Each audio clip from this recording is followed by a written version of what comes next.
예, 안녕하십니까. 성선회라 성원고 목사입니다. 이 유승민이 지금 여론조사에서 당대표의 1위를 아주 부동의 1위를 확연하게 차지하고 있는데요. 이 총선에는 꼴찌, 국민의힘 당 조직에 있어서는 꼴찌라고 합니다. 여기에 대해서 유승민 또 이준석, 김종인 이런 사람들은 중도 제일주의자들, 특히 박근혜에 있어서 탄핵과 관련이 있는 사람들, 이런 사람들은 정말 배제되어야 됩니다. 왜냐하면은 뭐 좋은 게 좋다, 또 중도와 좌편도 함께 화합을 해야 된다 하면서 결국은 가서 무릎을 꿇고 또 이렇게 사죄도 하기도 하고 이렇게 한 이제 사람들의 그 동료들인데요. 이렇게 지금 박근혜 탄핵으로 인해서 참혹한 결과를 가져온 이 문제가 정리가 되어지지 않고서는 뭐 정리한다고 하는 것이 법적으로 또 정치적으로 도덕적으로 이 문제가 걸려 있기 때문에 적어도 여기에 함께 동조하고 함께 했던 이 제업에 대해서 앞장을 서서는 절대로 안 된다. 해결이 안 된다는 것은 자명한 것 같습니다. 자, 이 유승민에 대해서 이 출마에 대한 것에 대해서 소셜 미디어를 통해서 이 각을 세우고 있는 유승민 전 의원, 이 당권 경쟁에서 이제 이준석과 맞물려 있는데요. 여론조사 1위를 차지하면서 존재감이 드러나고 있습니다. 그런데 유승민, 나경원 전 의원 또 뭐 안철수, 주호영, 김기현, 윤상영 이런 이제 분들이 지금 거론이 되고 있는데 이 TK 경북에서도 당대표 적합도 조사에서 유 전 의원이 1위를 차지한 뭐 결과도 있다. 그러면서 관심이 높아지고 뭐 여러 가지 이제 이런 것이 나오는데요. 전체의 1위 국민의힘 지지층에서는 꼴찌라는 것입니다. 가장 낮은 지지율을 보이고 있는 것으로 보면은 이제 국민의힘 지지층으로는 1위가 나경원 전 의원이 1위네요. 굳혀져 있고요. 이렇게 해서 이제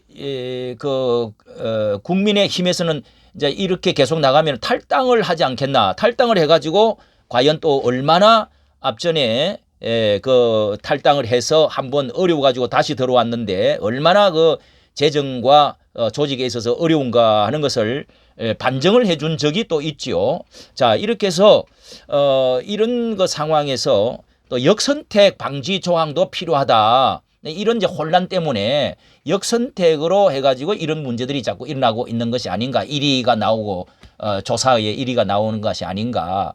방지 선택에 대한 조항이 필요하다. 뭐 그런 이제 이야기도 지금 나오고 있습니다. 예, 이 당심을 얻지 못하면 탈당을 할 가능성도 있다. 이런 이야기도 나오고. 자, 여기에 정리를 하자면은요.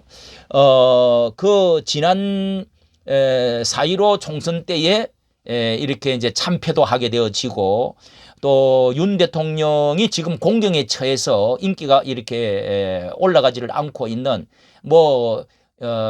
이렇게 해야 될지 저렇게 해야 될지 아주 중간에 처해가지고 굉장히 어려운 입장, 그리고 현재 국힘당의 혼란들, 양당의 혈투들, 뭐 이렇게 것이 지금 나눠져 가지고 굉장히 전국이 앞으로 어떻게 소용돌이 칠지 모르는 이런 모든 것들은 결국은 박근혜 탄핵으로 인한 것에 이 참혹한 결과 역사에 계속되어질 것입니다.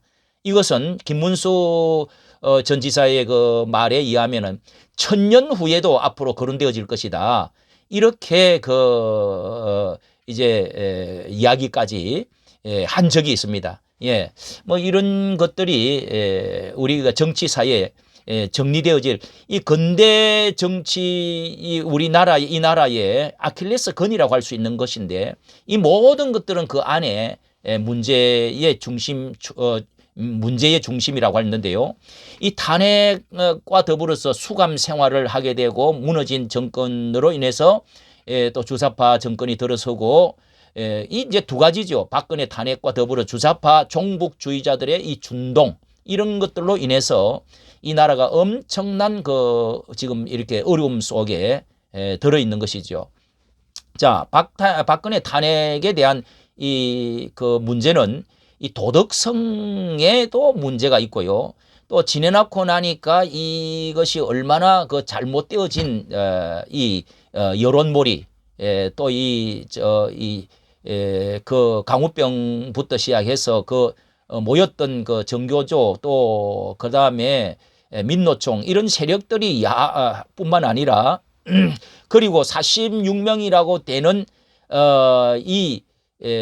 그 야합으로 야당과 함께 여당이 그때 야합을 해가지고 국회의원 46명이 이것은 정말 등에다가 자기 부모와 그 왕에다가 이렇게 칼을 꼽는 것 같은 이런 그 변절 이런 것들로 인해서 결국은 이 나라가 이렇게 된 것이 아닙니까? 그걸 지내놓고 보니까 이 박근혜 전 대통령의 정치사에 그 개인적 신상에 도덕성에 있어서 또 세월호 책임이 과연 박근혜의 책임이 다 있느냐. 그리고 외교, 경제, 정치적인 문제가 박근혜가 탄핵받을 만큼의 되었느냐.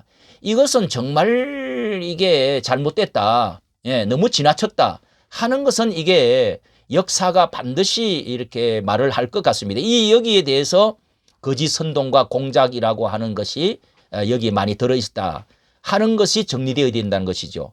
기독교적인 성경적 입장에서 볼 때 그 네오막시즘, 이 신마르크스주의 그리고 또 운동권 주사파의 그 북쪽 세력, 붉은 세력의 그 힘에 의해서 이 나라 정권이 무너진 그런 그 사건으로 보게 됩니다. 그렇게 보게 될 때 탄핵은 옳았다, 정의다.